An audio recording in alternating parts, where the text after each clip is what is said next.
TV. My name is Ofoniseba Sipasi. Today we'll deviate a little from our usual political discussion to an exclusive interview with the Vice Chairman of the local government area, Ambassador Ukai Udeme Emmanuel. It's so good to have you on the show, sir. Thank you so much. Okay, sir, let us meet you. Yeah, my name is Ambassador Ukai Udeme Emmanuel, the Vice Chairman of Uyo local government. Our first son to Elder Emmanuel Edemodo from Itam Eto village in Uyo local government. Born and bred up in Rivers State. My primary school, secondary school, my school education is all in Rivers State. Okay, that's nice. You finished telling us your names, the three names you mentioned, the three, but we've not heard Ukai. How did you come about the name Ukai? Ukai is from Akwa Isobe, my son Ibibio, as a title. But my real name is Udeme Emmanuel Eden. That's beautiful. We all know you at the time. You didn't know that it was not your real title. Alright, sir. Now, what were you doing before you became a political administrator? Well, for me, I've done virtually so many things as a man from a humble background. You need to move ups and down, not staying at a place. But if I may just cut corners, let me say I have worked in like 8 companies in Rivers State.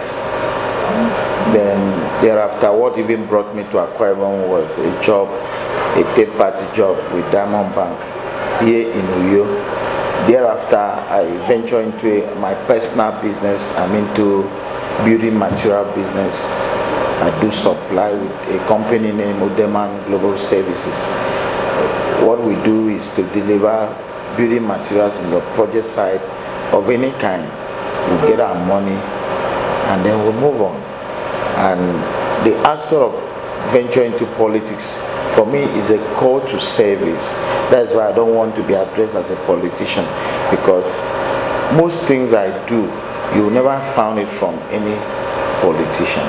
So that stands me out. Maybe because I'm an activist, I've been a youth president, a village youth president for decades, and I have understudied what are the needs of our society in my little way. So it means you're not satisfied as a businessman. You needed more. You had to aspire for the political business. Yes. My people asked me to go and serve them in this capacity. I don't have choice. I was only trying to avail myself. Let me go and see if I can serve them better. And for me, God on my side, I'm still pushing. That's beautiful. Tell us, how was it like growing up in the 70s, the 80s, if you're not mistaken? Yes, Can you compare the state of the local government as it is now to how it was then? Then the sanity, is it the same? Well, for me, though I might not be too conversant with then 70s, 80s as a local government administrator, I wasn't there, I never really know what was happening. But for me, I know that as day comes by, the society is developing and so many things are coming into play. From the nearby, like say 10 years till now, I can say that local government is just taking the government to the people, and the sanity aspect of it is every administration must give good account of his office and also himself. And for me here, I'm not alone here. I have a direct boss, which is the executive chairman. We are doing everything possible to make sure that we give back to the people that sent us here. Now tell us about your love life. Yeah, my love life, for me, I never really enjoyed love life because it is now that we see children from 20 years started enjoying love, but we that was born into a Christian home, the only love you may have is that of your parents trying to show you love, that if they ask you to do one or two things, you do it perfectly well. They will show you love by buying you something that will make you happy. But when it comes to love as an adult. My love life embedded in a woman that shows me sincerity of purpose. That is the wife I married now. She did not look, I did not marry her because I'm a vice chairman. Did not marry her that I have money. I married her when I have nothing. I wasn't even knowing where I'm going. But she stood and told me that she loves me. And having seen that from her eyes and her actions, I said, this is really someone that will turn out to be my mother in the absence of a mother that I don't have. Turn up to be a sister and also a wife and a gist partner, a trouble, like someone that if I look for someone's trouble, I will just hit her and then she will start giving me a trouble. And for me, that makes me so happy. And I look at her and the lovely children that God has helped us to got, and I knew very well that there's no love that could be compared to love that you, your wife, and your children. Looks like Vice Chairman is in love. Please, what's her name? We'd love to know your wife's name. Ukai Udeme Emmanuel, JP. That's nice. Okay. Alright, now tell us a little about the most embarrassing moment of your life and the most memorable moment of your life. The most embarrassing moment of my life is when I look at the Ukai Udeme as a whole, and I said to myself in 2014 that I want to see how I'll be part of a governor that will rule these states in a Christian way, in a godly way, because it was as if everybody was looking up to belonging to one thing or the other, and I was not comfortable with that because I am not part of that.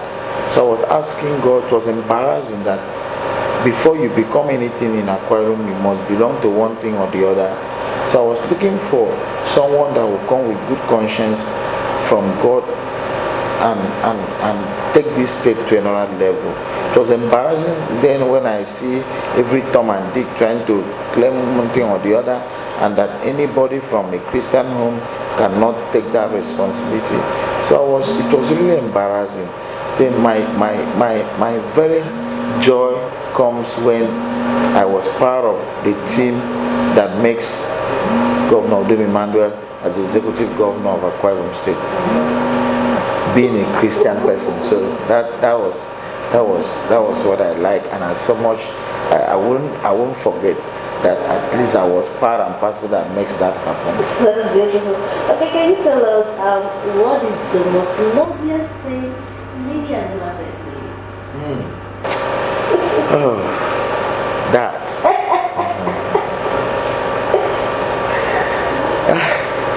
When you go the aspect of lady spoke to me, my mind will just reflect my lovely wife. And I would like to always reference what she do say to me. I believe in you.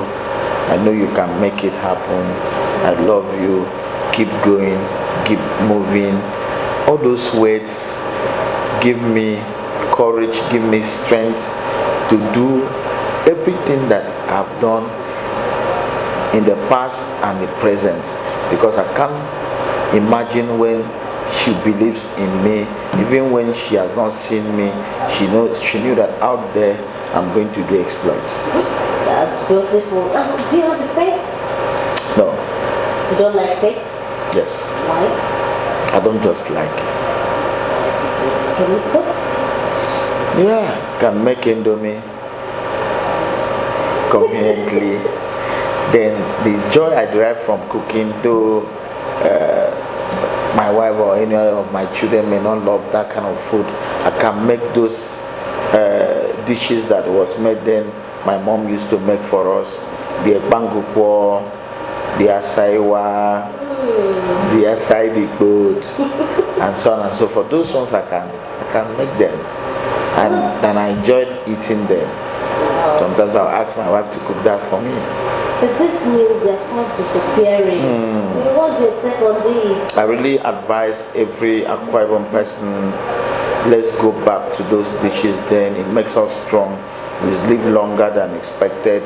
Our great-grandfathers, they live up to 100 and something years because we embrace our local dishes. Not now that you go and eat all this fast food. It's not good in our system. Before you know it, it will cause so many problems to us. For me, I don't know if someone will say I'm a local man, like I'm always proud of. I'm proud of my local dishes because plantain, all those things make us strong and we live longer. So I want to advise every Akwa Ibom person not to forget those dishes then. If you can see I still see some 100 and something years man still being strong because of what you ate. That's beautiful. Alright sir, how do you spend your leisure time? And leisure time is meeting people in need. If I have time, I'll just drive into a certain village, try to know what are their problems. Do they have water? Do they have light? What are their problems in that village? What can I do to ease their needs? It's not everything they will wait for governor to go and do. It gives me an first-hand information to know some certain things that is lacking in local communities. Spend time with them, gist with them.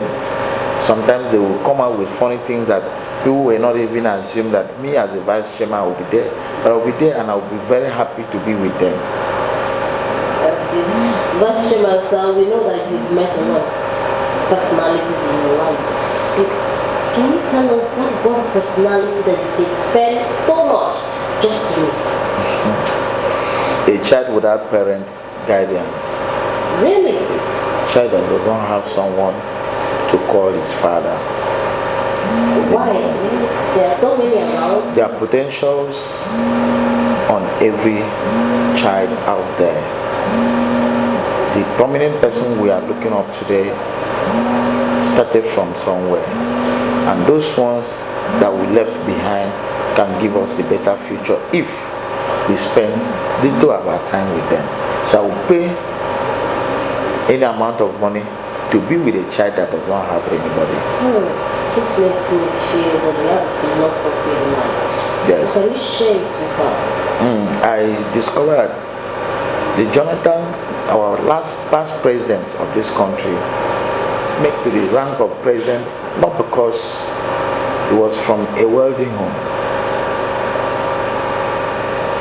How do we feel that we should give an award to a politician? Like you are seeing all my awards here.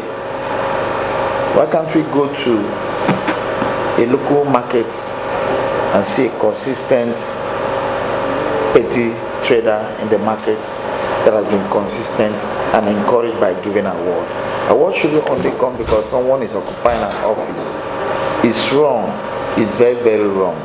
So for me, I have inspiration that if we in public office holder could